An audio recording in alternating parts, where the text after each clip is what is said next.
السلام علیکم ورحمۃ اللہ وبرکاتہ۔ آج ہم جس موضوع پر بات کریں گے وہ یہ ہے کہ بچوں کے معاملے میں ہمیں کچھ 3 اہم اصول ہیں جس کا دھیان رکھنا ہے۔ جیسا کہ آپ کے سامنے میں نے بات پہلے رکھی تھی کہ ہم وقتاً فوقتاً انشاءاللہ تعالیٰ بچوں کے حوالے سے کوئی نہ کوئی نکات یا کوئی نہ کوئی ایسی باتیں آپ کے سامنے تربیت کے حوالے سے رکھیں گے جس سے آپ کو رہنمائی ملتی رہے۔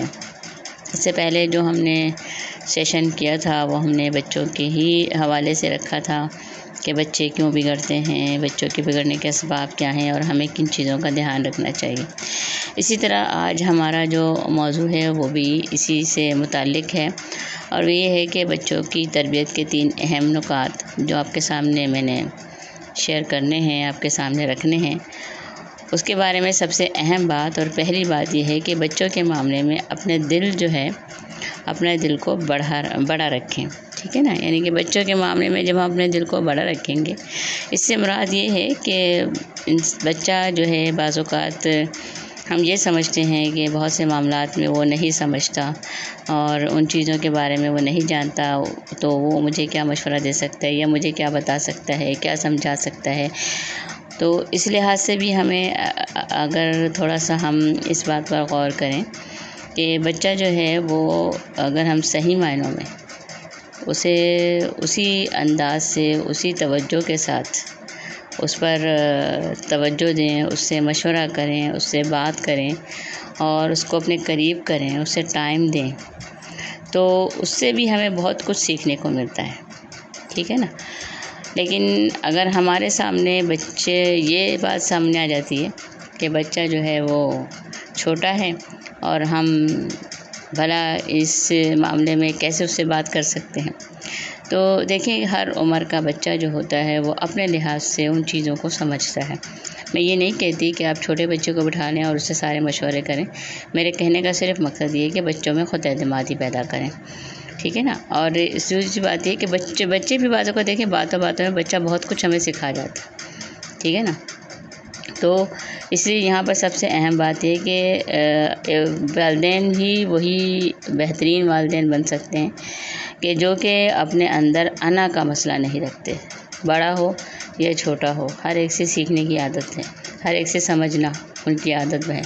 میں شامل ہے، ٹھیک ہے نا۔ تو اس لیے یہاں پر اہم بات جو ہمارے سامنے آتی ہے وہ یہ ہے کہ بچوں کے معاملے میں اپنا دل جو ہے وہ بڑا رکھیں، ٹھیک ہے۔ یعنی اس سے بچہ کیا ہوگا کہ بنیادی طور پر جو بچے کے اندر تبدیلی آتی ہے تو اس کی وہ سب سے اہم تبدیلی یہ ہے کہ بچے کو زندگی کے معاملات میں جو بھی حالات پیش آتے ہیں اس سے وہ مقابلہ کرنا سیکھتا ہے، ان چیلنجز کو قبول کرنا سیکھتا ہے۔ یعنی اس میں پریشرائز نہیں ہوتا، اس پہ دباؤ نہیں آتا، بلکہ وہ سمجھتا ہے کہ جب میں ان چیزوں کو بہتر طریقے سے آگے بڑھ کر اس کو فیس کروں گا، اس کے تحت اس کے بارے میں سوچتا ہے تو اس کو پھر اس کا حل بھی ملتا ہے، ٹھیک ہے۔ اور دوسری بات یہ ہے کہ جب بچہ اپنے آپ پر اعتماد بحال کر دیتا ہے تو پھر اس کو اس کی پہچان ملتی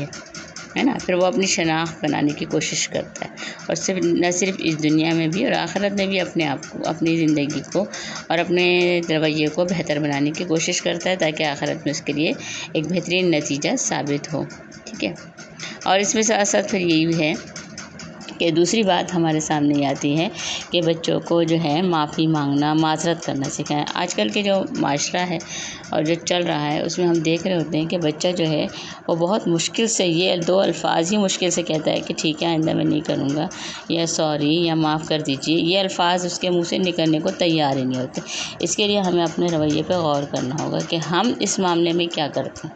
ہے نا۔ اب سکھانے کے لیے کیا کرنا ہوگا، خود کر کے دکھانا ہوگا، ٹھیک ہے نا۔ بچے کو بھی بعض اوقات دیکھیں، بعض اوقات ہم سے بھی غلطی ہو جاتی ہے، ہم بچے کے ساتھ زیادتی کر جاتے ہیں، تو پھر ہم بحیثیت والدین بھی ہمیں یہ کہنا برا نہیں لگنا چاہیے کہ ہم بچے سے کہیں سوری بیٹا، یا معاف کر دو بیٹا، مجھ سے غلطی ہو گئی، ہے نا۔ تو جب ہم خود اس کو کر کے دکھائیں گے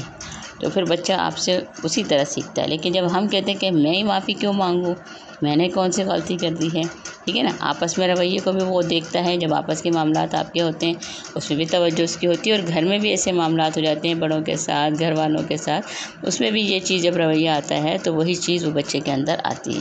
تو اس چیز کو بچے سے نکال دینے کہ بچہ جو ہے وہ اس چیز کو کے لیے ہر ٹائم تیار ہو کہ بھئی اب اگر کسی کے آگے جھکنا پڑے یا کسی سے معافی مانگنا پڑے تو اس سے انسان چھوٹا نہیں ہو جاتا. ٹھیک ہے. جیسے اور اس کے ساتھ ساتھ جو ہے دیکھیں ہمارے عید کے بارے میں سب سے بڑی جو مثال ہے ہمارے سامنے اور رہنمائی جو ہمیں ملتی ہے وہ اللہ کے رسول صلی اللہ علیہ وسلم ہے کہ ہمارے نبی صلی اللہ علیہ وسلم نے کر کے دکھایا، عملی طور پہ کر کے دکھایا ہے نا. اور یعنی کہ آپ کا ہر عمل جو ہے، جو بات آپ بتاتے تھے، جو سکھاتے تھے، جو احکامات امت مسلمہ کو سکھاتے تھے تو ان کو خود کر کے دکھاتے تھے ہے نا.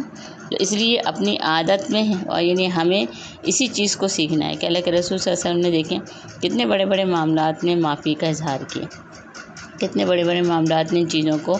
کہا کہ ٹھیک ہے آج میں نے آپ اس چیز کو معاف کر دیا. اب دیکھیں فتح مکہ کے موقع پر دیکھیے کہ کتنا بڑا موقع تھا جس میں آپ آسانی سے جو ہے